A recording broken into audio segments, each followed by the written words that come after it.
একের পর এক বিতর্কিত মন্তব্যে জনতার রোষণ হলে বিএনপি একে তো কর্মীদের চাঁদাবাজি, অন্যদিকে নেতাদের বিতর্কিত মন্তব্য।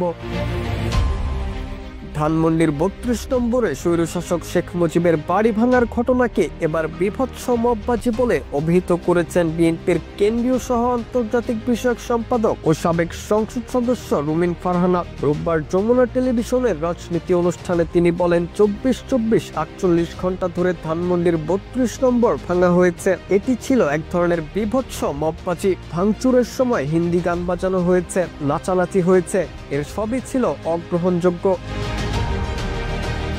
এ সময় বিএনপির বাধা থাকা সত্ত্বেও আওয়ামী লীগকে নিষিদ্ধ করায় ক্ষোভ ঝাড়েন বিএনপির এই নেত্রী। রুমিন ফারহানা বলেন, যমুনায় বিএনপিকে মিটিং করতে দেয়া হয় না, অথচ রাজার দলের লোকজন সেখানে মিটিং করতে পারে। এরপরই আওয়ামী লীগকে নিষিদ্ধের ঘোষণা আসে।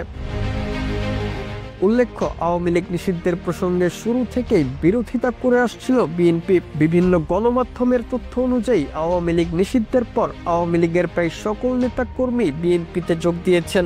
বিএনপির রাজনীতি আওয়ামী লীগের টাকায় চলছে বলেও অভিযোগ রয়েছে।